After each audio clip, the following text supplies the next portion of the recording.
Welcome to the Live Well, Perform Better podcast.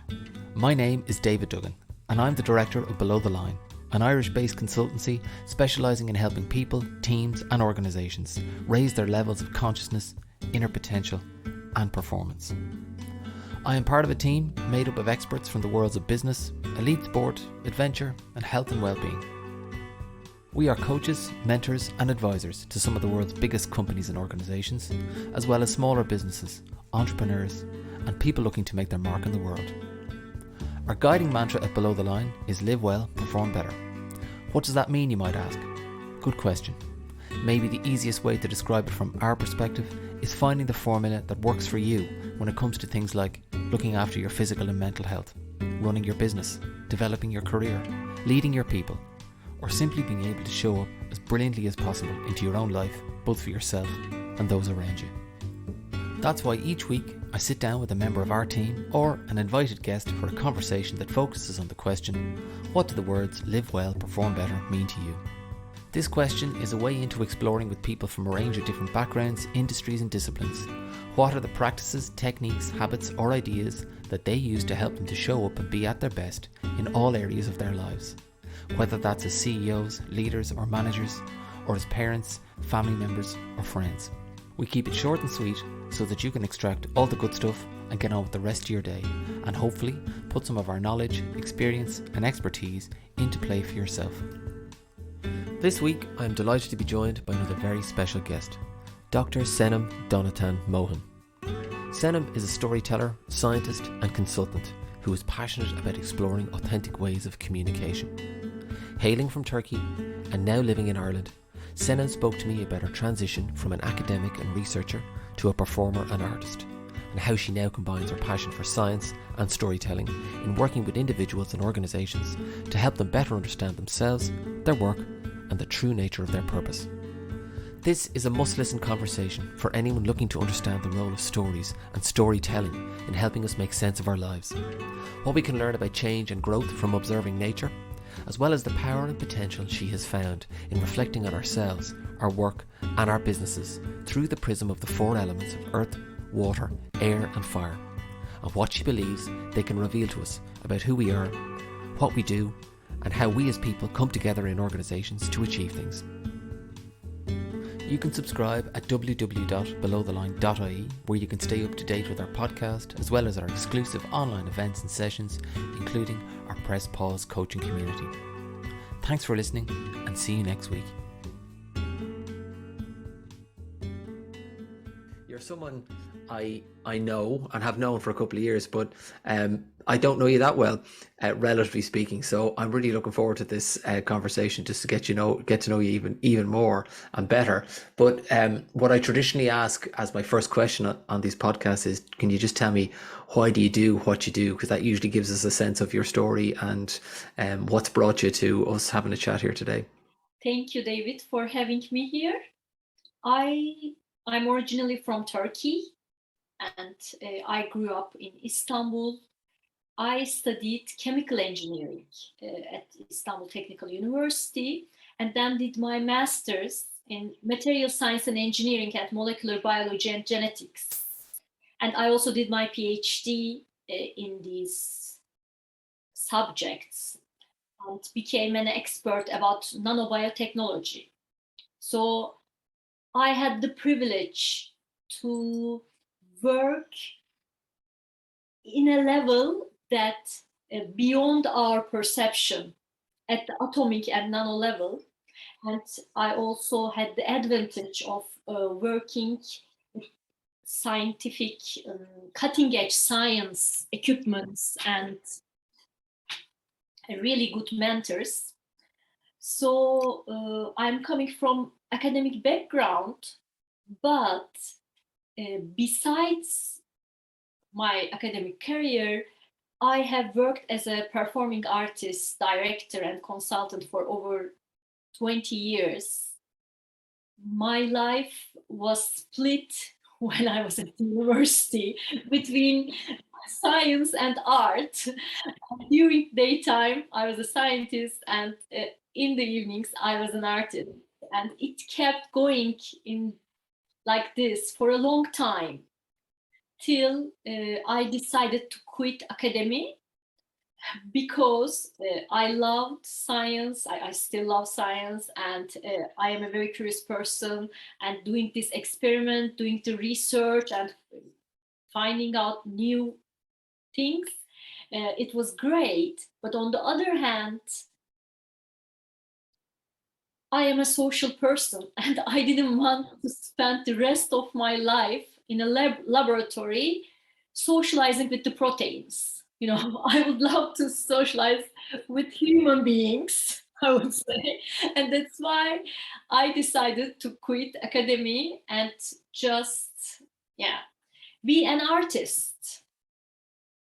And then in 2013, storytelling came to my life, and it transformed my life for big time, for the better, I would say. Storytelling enabled me to merge my scientific background and my love and passion for art. So I became a professional storyteller, and in 2015, we established in Turkey a storytelling center, Seba International Storytelling Center. And then there I started to work with individuals, corporates, to train them so they could develop better storytelling and communication skills. And that's my journey changing in 2017 when I attended a personal storytelling workshop for 3 weeks. It was an intensive workshop in Greece, in Crete Island. There I met my dear husband, Irish husband, Peter Mohan, you know very well, who are one of the pillars, I would say, of the Below the Line Ireland. And we decided to get married, and I moved here to Dublin. And since then, I established here my own company, and my work focus on enabling individuals and businesses that they can unleash the unique and vibrant communicator within themselves. I'm mainly working on developing authentic communication skills. Talk to me about that dichotomy between the academic world and the world of performance, and just making that shift, because that seems to have been the one that has catapulted you or taken you down the road that you're now on. How difficult or challenging was that, and how did that work out? It was pretty challenging, because I had this limiting belief that I could not earn my keep, let's say, as an artist. I had this belief for a long time. So I told myself the story, I had to stay at the university so I can earn money. But it turned out that was not true. Like, really following my passion, following my dream changed my life incredibly. I mean, it is just, I could say, my mindset shifted from a lack perspective to an abundant perspective. I was always worrying about the future and about the money and, about my security. But then I said, okay, no, I will listen to my heart and I will just follow my dreams. And at that point, everything shifted. But the transition was challenging, but I would say also a very, a profound learning experience. Even going back a little bit further than that, so you mentioned being a student by day and an artist or a performer by night, but you must have caught that, they often say catching the performance bug earlier in life. Was it in school that you were exposed to this stuff and performance in the world of art? Tell me a bit more about that. Oh yeah, I mean, I have been in acting. I mean, since I was in high school, and then I have taken a lot of training during university when I was a student. But then when I was doing masters, they gave me the opportunity to be a researcher at the university. You know, they gave me a position there. So I have the flexibility to be in the campus and going to these drama trainings in the evening, and so develop my artistic abilities and working during daytime. Something else you mentioned there about storytelling, and I think you're right, being a studying nanotechnology and the stuff deep below the layers that we can actually comprehend. And can you just talk to me more about how you saw that the world of science and art meld with storytelling? Because I think that's really interesting. Storytelling um, enabled me to see an animistic perspective. And so when I was looking to the nature, thanks to the storytelling, because in the stories, the trees would talk, the plants would give you advice, and there will magical things would happen. And seeing all this stuff, for example, when I'm in nature, I started to look at things uh, from a molecular perspective, as if, you know, the molecules that we could not see, what they are doing, how do they communicating, how they are organizing themselves. And that also nourished my curiosity. And so I looked up actually what is really in science, what is the scientific evidence for that. And so I had the magical stories and also the scientific knowledge.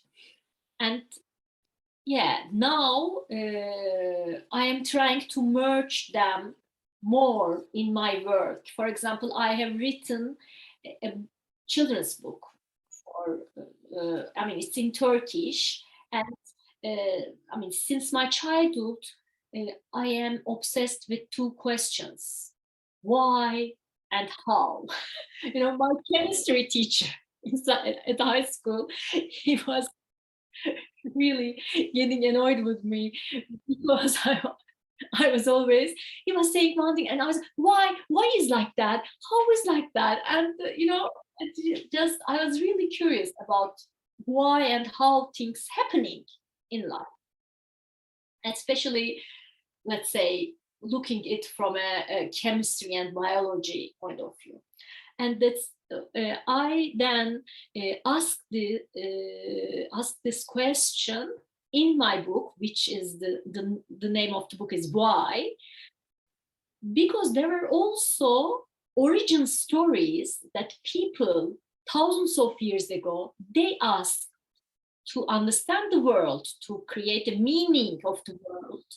They looked around and asked, why is like that? Why is the sun in the sky? Why does this turtle walk slow? Why do the snakes shed? You know, they asked these questions and they made up stories. And actually, like thousands and thousands of years later, scientists asked the same question, and they observed and they made measurements, and so they could come to some conclusions. And I combined these stories with scientific explanations for children, you know, so they can have also a love for science, a curiosity for science, but also they can enjoy these imaginary, made-up stories. And yeah, I also included plays, some activities into the book because that is what I do in the world. You know, I love playing. I love playing with things. Can you just talk to me about why, in your experience, working with stories can be so powerful for either individuals or indeed organizations? Because stories carry the wisdom since thousands of years. They talk about the essentials of the human experience. They are not talking the language of the rational. We cannot understand traditional stories with our rational mind. But they talk an indirect language, the language of symbols. And if we try to understand this language, then they have a lot to say to us. We can really benefit from the wisdom. And what I have benefited from the stories is, for example, we have transitions in our lives. For example, moving to Ireland was a big transition for me. And there, I benefited from the wisdom of stories, how I initiate as a married woman and also as an immigrant, someone who leaves her country and comes and decides to live in another country. How can I grow roots in another land? And stories have a lot of wisdom about these transitional moments and how can you pass them with more grace and ease. The same is true then for organizations, understanding the essence of who they are or why they do what they do, and being able to translate that to a wide group of people within an organization, I presume, has the power to be really transformative, particularly if the company or the organization is going through change or is about to embark on change. Yes, I couldn't agree more. Yeah. And here, being in Ireland connected me more with nature. And I contemplated under trees, looking to the trees so much. And I am amazed by the organizational structure of trees and mushrooms. And that brought me with the idea that actually organizational structures, I'm talking about corporates, have so much to learn from nature. If we look at the micro level, what is happening, how do they collaborate, and how do they communicate? If we can get some insights, I would say the businesses would really benefit from that, because I believe that, like, considering the climate change problems, the economic crisis, and the wars in the world, we human beings do not know how to thrive best. We are always somehow sabotaging ourselves. But nature knows how to try best. That's why I believe that there is so much to take as an inspiration from natural ways, from how nature does an organization.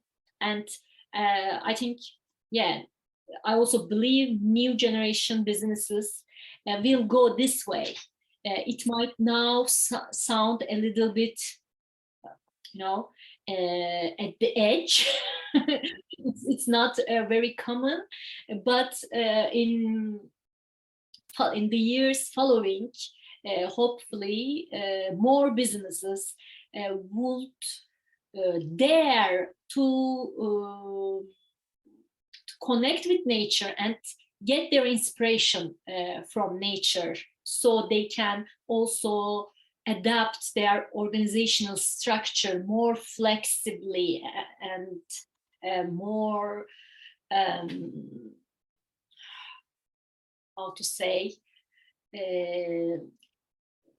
adaptable to change. Maybe I could ask you about something else that uh, you have exposed me and my colleagues in Below the Line to recently, which is this idea of the four elements. And I think it speaks to what you were saying a moment ago about nature and the nature of the way nature adapts and where you see businesses having to go in the future. But I'm just wondering, could you talk to me about that kind of that elemental, you can call it leadership, you can call it a elemental perspective or prism through which you think people can look at themselves or organizations could be looking at themselves? Where did that idea come from, and how do you think it has benefit for people? Yeah, the idea had come from, as I said, from the inspiration from nature. And also in 2018, I joined a workshop about the four elements. And I mean, this was a workshop about medicine wheels. And it's a Native American teaching uh, where they use the four elements to balance our health. And then I researched not only Native American um, Indian people, but also many indigenous people believe the energy realm of these four elements in use are the basis of life. Like they are saying that they are the essentials of life. They are the makings of life. And as a scientist, I was wondering, I mean, they are even not elements, you know? When I say four elements, water is a molecule, fire is a reaction byproduct, uh, earth is a heterogeneous mixture, and air is a homogeneous mixture from a point of scientist. But, but they are called elements because they are the fundamentals of life. They are essentials of life. That's why I think that the word you used is really appropriate here. They are elemental. And I started to research about the four elements and somehow found some correlations between storytelling and the four elements, because storytelling is also immersed in nature. You know, all stories are somehow related with nature. And I just dived into this connection. What are the connections between the storytelling and these four elements?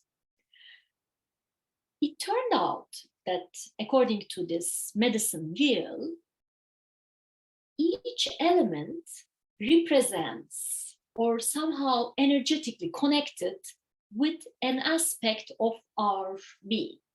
Like earth element is related to our physical body, water element to our emotional body, and air element, mental body. The fire element is related with the spiritual body. So I started to do more research about these meanings and, you know, about these aspects of our health. And one day, out of nowhere, I just made connections also with the organizational structures and these elements. And yeah, I designed just a, let's say, a content which I wanted to share with corporates. And thanks to Below the Line, they just volunteered to experience this for the first time. But from an organizational point of view, that's not always easy to create a space to do. But can you just talk to me about how looking at your business from the point of view of the four elements could be of help to any organization? For the organizations, I believe especially the insights about molecular organizational structures. For example, the mushrooms. I mean, they have an incredible organization, and they are doing it so fast, so quick, and everything lies on collaboration, collaborative effort. And these kind of structural, there is scientific evidence about this, how they organize, how trees organize. For example, I really find trees a great inspiration for big businesses. Because trees are complex systems, and they have, how to say, many different organizational structures all joined together. And for example, when I work with the 4 elements, for me, for an organization, the relationship with the earth element is can give many insights about the roots of the business, how this business is really established and how it is rooted. And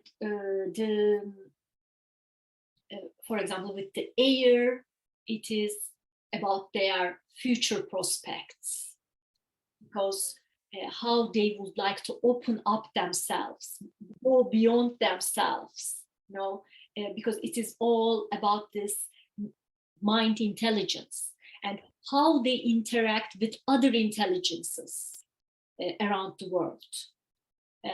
These new prospects, how they are more updated, are they following these new trends or not, or are they interested or not? If they are not interested, why, and what lies behind? Are there some blocks, emotional blocks? Because we can, if we see the business as a living organism, then which I believe it's a living organism, it's not like a stable structure, ever going, ever changing.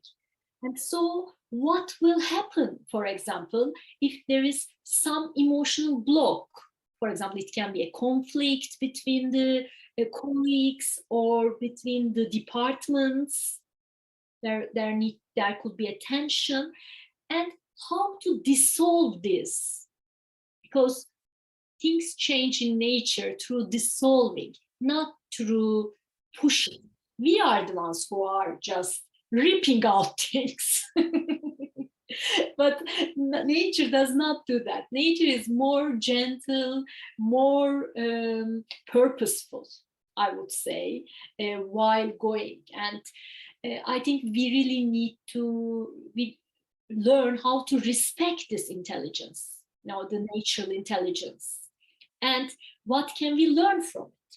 And you asked in the beginning, why do you do what you do? Interestingly, life is really full of surprises. But in the work, in the research, in PhD and in my master's, I have worked in the area called molecular biomimetics, which is mimicking nature's materials, which are like fantastic natural materials that we could not synthesize as humans, mimicking them and find some ways to make this materials synthetically. I worked in this area, and now here I am, how we can do it in the social perspective. That's why it really fascinates me, to look at nature, to see its beauty, its magnificence, and then take insights and apply them in our lives as human experience, because we are also made up from nature. That will fit us. There are some trees in this close to us, where we live in Leopardstown. There is a nice garden, Fernhill Gardens, and there are like trees since 500 years, Anyway, and they have some branches. They went far from other branches and then came back. They are making loops with branches, and it is possible. And they are doing it. I mean, nature is doing it all with grace. It is possible, to branch up and then change, and then, change the direction, and then go up and come back. Everything is everything is possible. Just, um, the question is, do we dare to do it with kindness, gentleness, with grace? Yeah, yeah. And do we dare look at our lives or our business or our organization through what is an unconventional lens to see something that we might not have seen through more rational means? It's fascinating. Could you talk to me about the story Cure, and what is that, and why have you put it together? Oh, that is a very exciting topic for me at the moment, because in the beginning of November, 3rd of November, I will open a new course, an online course for 10 weeks about the story cure. And the story cure is mainly based on the 4 elements and how they are related with our health, and using the tools of storytelling and inspiration from nature. How can we balance our mental, emotional, spiritual, and physical aspects of our health? That will be the journey. It's a holistic path for a vibrant, healthy, and fulfilling life. That's what can I say. And it is, it's a great pleasure for me, because I have been researching about this parliament since 2018, and this would be the first time that I share it with others. I mean, I have tried some examples, or some exercises with my clients, but this would be more a public share, and I am really looking forward to get the feedback. And it changed. I mean, the tools I offer, I have done all by myself, and it changed my life. It transformed my life completely for the better.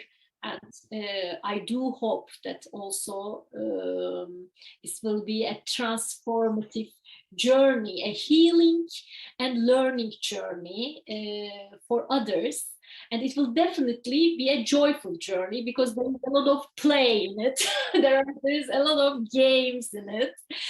As I said, I have a very lively inner child, and I love to bring this perspective of the inner child to our world, because I also I believe that there is a lot of healing coming from this innocent look of children. There are like I talked about nature, which is a great inspiration for me, but the other inspiration for me are children. And they are innocent wisdom, I would say. So it's a chance for people to experience the 4 elements, and also combine that with storytelling for them. Is that right? Yes, I mean, to be honest, we will not work in the realm of stories, like as a I will not teach storytelling tools, but some tools I will offer will be related, like they will be inspired by the stories and by the storytelling. And but what I have done is I have categorized the 4 elements with the 4 aspects of storytelling, which is really important. And that is, for example, when you look to the stories, it starts with imagination. You first imagine a story. I mean, I believe that stories are made up from words. No, it's not true. They are made up of images. And sometimes silence might say a lot of things in stories. And these images, we will work with imagination. And the intention is to cultivate the skills of creativity while working with the fire element. Because I also realize on my journey that the importance of creativity for our health is underestimated.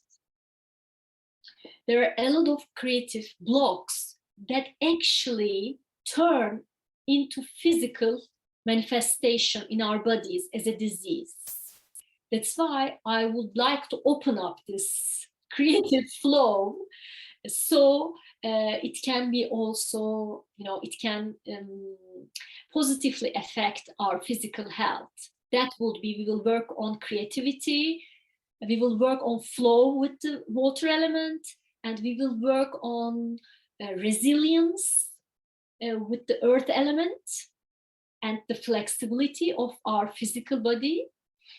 And we will work on harmony with the mind element, because the mind interacts with many invisible frequencies that actually we are not really aware of.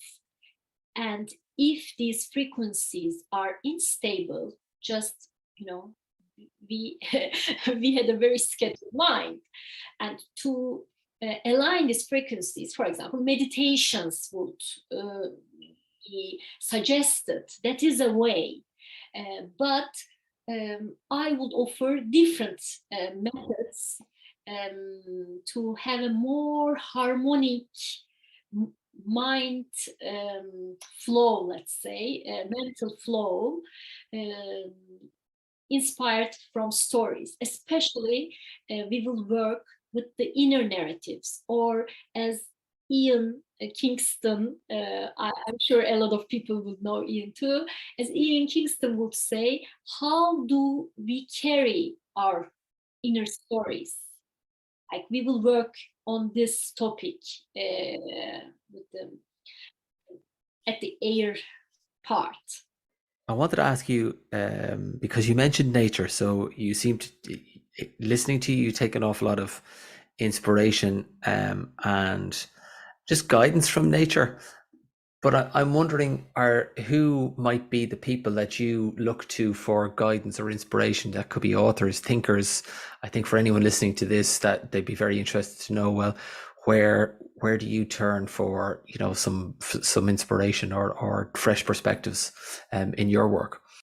Oh yeah, this is a great question. Thank you for asking that, because I love to mention the guides and mentors, the inspirations in my life. First of all, I think because she also had an episode in this podcast. Sue Hollingsford is one of my great mentors. And then Mary Kennedy, who is leading the Celtic Wheel. She is also one of my great mentors. I am in the Celtic Wheel since 2 years, and she gave me the perspective of merging this ancient wisdom with contemporary knowledge. And also she taught me how to embrace my own power as a sovereign woman, as a feminine woman. That was really inspiring for me, because in the story cure, my aim is that we also embrace our own power about our health. Because I believe that this relationship between giving our power away to doctors or to pharmacists is really in balance. And I'm not saying not going to doctors, or I am going to doctors, I am going to pharmacists, but questioning, or just, is it really for me or not having a two-way relationship, that really bothers me. And yeah, I think I really wish that people embrace their own power about health. And another inspiration is Dr. Joe Dispenza, who is working in the realm of spirituality, but actually I think he's merging it with the scientific knowledge. And yeah, I'm really inspired by his work. And Sadhguru is another one I would like to mention. Marian Woodman, her work about feminine consciousness, and also about dreams, which would be a part of the story cure, because I do believe that this dreams are give us a lot of message. Dreams are really important in the communication with our unconscious mind.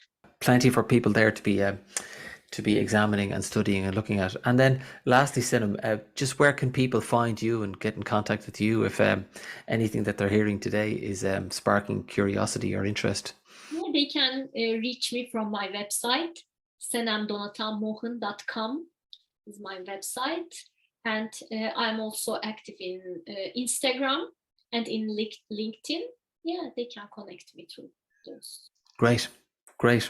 Well, I said at the start of this conversation, I was hoping to get to know you a little bit more. I definitely have. And for anyone who's listening to this, I think they're going to have we just covered so many topics, but your passion for your subject, your enthusiasm, and the way you there is an elemental way to the way you communicate. And I think anyone listening to this will definitely get that. So thanks very, very much for giving of your time and being a guest. I really appreciate it. Oh, thank you so much. I really enjoyed this chat. Bye.